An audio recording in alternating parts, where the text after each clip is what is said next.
નમસ્કાર મારા વહાલા ગુજરાતી મિત્રો, જાગો જોગી જાગો ચેનલમાં આપનું સ્વાગત છે. તો આપણે આજે ચર્ચા કરીશું કે આપણે બધા નવરાત્રિ તો મનાવીએ જ છીએ. તો પ્રથમ નવરાત્રિની શરૂઆત ક્યારે થઈ અને પ્રથમ નવરાત્રિનું વ્રત કોને કર્યું? તો એક દિવસ દેવોના ગુરુ એવા બૃહસ્પતિના મનમાં આ પ્રશ્નનું ઉદ્ભવ સ્થાન થયું. એટલે એમને સમાધાન માટે બૃહસ્પતિજી બ્રહ્માજી પાસે ગયા અને તેમને બ્રહ્માજીને એમને આવકાર પણ આપ્યો, બેસવા માટે આસન પણ આપ્યું અને પૂછ્યું કે બોલો બૃહસ્પતિજી, અહીંયા આવવાનું કોઈ કારણ ખરું? ત્યારે બૃહસ્પતિજીએ કહ્યું, મારા અંદર એક પ્રશ્ન ગૂંચવાઈ રહ્યો છે કે નવદુર્ગા પરમ શક્તિ કોણ છે અને એની પહેલી નવરાત્રિ 9 દિવસનું એનું વ્રત કોને કર્યું? ત્યારે બ્રહ્માજી કહે છે કે હે બૃહસ્પતિ, તમે તો દેવોના પણ ગુરુ છો. આપ આપની દિવ્ય યોગ શક્તિના માધ્યમથી નવદુર્ગા શક્તિને જાણી શકો છો અને પ્રથમ વ્રત કોને કર્યું તે પણ આપ જાણી શકો છો. પરંતુ તમે હવે મને જ પ્રશ્ન કર્યો છે. તો હે બૃહસ્પતિ, સમસ્ત જગની જનની એ જ મહાદુર્ગા છે અને જેને પ્રથમ નવરાત્રિનું વ્રત કર્યું એની કથા હું તમને કહી સંભળાવું છું. તો એક સમયે પીઠક નામના નગરમાં એક પવિત્ર ગરીબ બ્રાહ્મણ રહેતા હતા અને તે બ્રાહ્મણ પોતે ભગવતી દુર્ગાના ઉપાસક હતા અને મા દુર્ગામાની કૃપાથી તેમના ત્યાં એક સુંદર પુત્રીનો જન્મ થયો. કેમ કે આ બ્રાહ્મણને કોઈ સંતાન નહોતું, પરંતુ જ્યારે મા દુર્ગા પ્રસન્ન થયા એની પૂજાથી, ત્યારે દુર્ગામાએ કહ્યું કે તારા ત્યાં જે સંતાન જન્મશે એ દીકરી તરીકે જન્મશે અને એ ગુણોનો ભંડાર હશે એનામાં. તો પછી દુર્ગામાની કૃપાથી તેમના ત્યાં એક સુંદર પુત્રીનો જન્મ થયો. તેનું નામ સુમતિ રાખવામાં આવ્યું. તો એક દિવસ આ દીકરી સુમતિ તેની બહેનપણીઓની સાથે રમવા ગઈ અને ભોજનના સમયે પાછી પણ ઘરે ન આવી. તો પછી તેને તેના પિતા બોલાવવા માટે ગયા. તેમ છતાં પણ રમતમાં ભરાયેલી સુમતિ ઘરે ન આવી અને એ જ ટાઈમે તેના પિતા ક્રોધિત થયા અને કહ્યું, સુમતિ, આજે તે મારી આજ્ઞાનું પાલન કર્યું નથી અને જે ભગવતીનું તું પૂજન કરતી હતી તે દુર્ગામાનું પણ આજે તે પૂજન કર્યું નથી.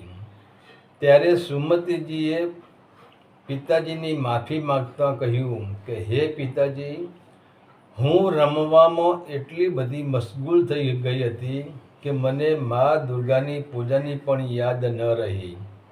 અને પિતાજી, મા બાળકને માફ પણ કરી દેશે, કેમ કે હજુ સુધી હું બાલ્યાવસ્થામાં છું. ત્યારે પિતા કહે છે, હવે તું બાલ્યાવસ્થામાં નથી રહી, કેમ કે તારી ઉંમર 21 વર્ષની થઈ ગઈ છે અને તે મારું અને મા દુર્ગાનું બંનેનું અપમાન કર્યું છે. તો તેનું પરિણામ તારે ભોગવવું જ પડશે. તો પિતાજી સુમતિ ઉપર ક્રોધિત થઈ ગયા, કેમ કે પહેલાં હું તને બોલાવવા આવ્યો તેમ છતાં તું ઘરે ન આવી એટલે તે મારી આજ્ઞાનું ઉલ્લંઘન કર્યું છે. બીજા નંબરે તારા નિયમ પ્રમાણે તું દરરોજ સવારે મા દુર્ગાની પૂજા કર્યા પછી જ અનાજ પાણી લેતી હતી કે ભોજન કરતી હતી, પણ આજે તે મા દુર્ગાનું પૂજન સવારથી કર્યું જ નથી. એટલે તે મા દુર્ગાની પૂજાનું પણ ઉલ્લંઘન કર્યું છે અને મારી હું તને જે બોલાવવા આવ્યો તે મારું પણ તે અપમાન કર્યું છે. એટલે સુમતિના પિતા ક્રોધે ભરાય છે અને એને કહે છે કે હે સુમતિ, હવે હું જોઉં છું કે તું તારા કર્મનું ફળ કેવી રીતે તું ભોગવે છે, કારણ કે તે મારું અને મા દુર્ગાનું બંનેનું અપમાન કર્યું છે. એટલે તારા લગ્ન કોઈ હું એવા પુરુષ સાથે કરીશ કે જે કોઢથી પીડાતો હોય, કોઢનો રોગી હશે, તેના સાથે જ હું તારા લગ્ન કરાવીશ. તો પિતાના આવા વચન સાંભળીને સુમતિને બહુ જ દુઃખ થયું અને પિતાજીને કહેવા લાગી કે પિતાજી, હું તમારી દીકરી છું, એટલે તમારી જે મરજી તેમ જ હું રાજી છું. કેમ કે દીકરી પિતાને આધીન હોય છે અને એ જ સમયે સુમતિના લગ્ન એના પિતા ક્રોધે ભરાયા હતા. એટલે એમને આજુબાજુમાંથી એવો એક વર ગોતી કાઢ્યો કે જે કુષ્ઠરોગી હતો. હવે પિતાની આજ્ઞા પ્રમાણે સુમતિએ લગ્ન તો કરી જ નાખ્યા. પિતાના વચન બહાર જવાય એવું તો હતું જ નહીં. ત્યારે એના પિતાએ કહ્યું કે હવે તારી ભૂલનું પરિણામ તું ભોગવ. હું જોઉં છું કે આમાંથી તને કોણ ઉગારે છે. પરંતુ આપણે જોઈએ કે સુમતિ બચપનથી જ મા દુર્ગાની પૂજા પ્રાર્થના કરતી હતી. તો મા દુર્ગાનો સુમતિ પ્રત્યેનો પ્રેમ હતો જ. તો હવે અહીંયા એ વિચારવાનું છે કે સુમતિના બાપુજીને મગજમાં બીજો કોઈ પુરુષ કેમ યાદ ના આવ્યો, એને કોઢવાળો પુરુષ જ કેમ યાદ આવ્યો. અને સુમતિના બાપુજીએ સુમતિના લગ્ન કોઢવાળા પુરુષ સાથે કેમ કરાયા. આમાં પણ મા દુર્ગાની કૃપા જ પડેલી છે. તો એના લગ્ન તો સાથે કરાવી દીધા અને કહ્યું કે જા, હવે હું જોઉં છું કે કેવી રીતે તારું કલ્યાણ થાય છે.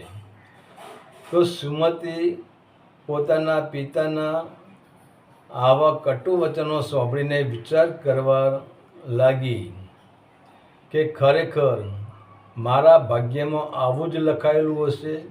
અને ત્યારે જ તે દીકરી મા દુર્ગાના સહારે, મા દુર્ગા ઉપર વિશ્વાસ રાખીને માને પ્રાર્થના કરી અને માને નમસ્કાર કર્યા અને ત્યાં જ જ્યાં માની પૂજા પ્રાર્થના કરતી હતી એ દુર્ગા માના મંદિરમાં જઈને માના ચરણોમાં સુમતિએ શીશ નમાવી દીધું અને કહ્યું કે હે માં, મારી જે પણ ભૂલ થઈ હોય, તું તો જગતજનની માં છે, હું તો તારું એક સામાન્ય તારું બાળક છું. અને જો બાળકની ભૂલ થાય અને માં એના ઉપર નારાજ થાય તો બની જ ના શકે. સુમતિ મા દુર્ગાની મૂર્તિ આગળ કલ્પાંત કરે છે, મા દુર્ગાને પ્રાર્થના કરે છે કે હે માં, હવે તારે જ મારું કલ્યાણ કરવાનું છે. ત્યારે એનું કલ્પાંત જોઈને એની પ્રાર્થનામાંથી જ મા દુર્ગા સુમતિ ઉપર પ્રસન્ન થાય છે અને મા દુર્ગા કહે છે કે હે દીકરી, દુઃખી ન થઈશ, હું તારા ઉપર પ્રસન્ન છું. તારે જે વરદાન જોઈએ તે માગી લે, કેમ કે તારા પૂર્વજન્મની ભક્તિથી હું તારા ઉપર પ્રસન્ન છું. ત્યારે સુમતિ કહે છે કે માં, હવે મારો પૂર્વજન્મ કયો હતો? મેં મારા પૂર્વજન્મમાં કેવી રીતે તમારી ભક્તિ કરીને ક્યારે કરી એની તમે મને કથા કહો. ત્યારે સુમતિ કહે છે કે માં, મને મારા પૂર્વજન્મની કથા સંભળાવો.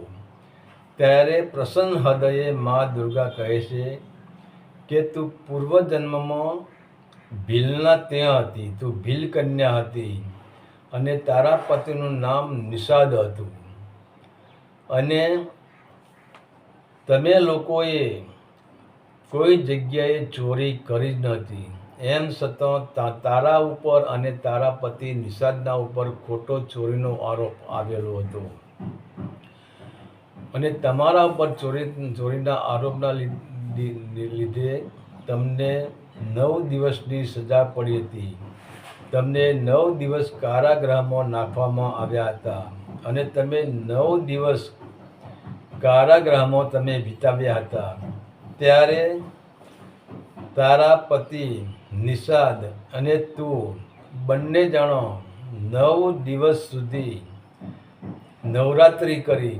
એટલે કે 9 દિવસ જ્યાં સુધી તમે જેલમાં રહ્યા, જ્યાં સુધી તમે કારાગૃહમાં રહ્યા, તો તમે દિવસે પણ આરામ કર્યો નથી. પરંતુ નવરાત્રિએ 9 દિવસની રાત્રિએ તમે ફક્ત મારી ઉપાસના જ કરી છે, મને જ યાદ કરી છે, મારી જ પ્રાર્થના કરી છે, મારા નામની જ તમે 9 દિવસમાં નવરાત્રિ તમે કારાગૃહમાં જ કરી છે. તો તમે મારા નામનો સતત જાપ કરી રહ્યા હતા. અને અહીંયા પણ મારી કૃપાથી જ મેં તને જન્મ આપ્યો છે. કેમ કે આજે તારી સાથે તારો પતિ છે, તે પોતે જ નિષાદનો બીજો જન્મ છે. અને તેને કુષ્ઠરોગી પણ મેં જ બનાવ્યો છે. કેમ કે તેની સાથે બીજી કોઈ કન્યા લગ્ન કરી જ ન શકે. અને આજે મેં તમને બંને પતિ પત્નીને ભેગા કર્યા છે અને માતાજીએ તેને વરદાન આપ્યું અને કુષ્ઠરોગ મટાડી દીધો. ત્યારથી જ નવરાત્રિનું વ્રત શરૂ થયું છે. તો બ્રહ્માજીએ બૃહસ્પતિજીને કહ્યું કે નવરાત્રિનું જો પ્રથમ વ્રત કર્યું હોય તો એક ભીલ કન્યાએ આનું વ્રતની શરૂઆત કરેલી છે. હરિ ઓમ તત્સત. આદેશના પ્રણામ.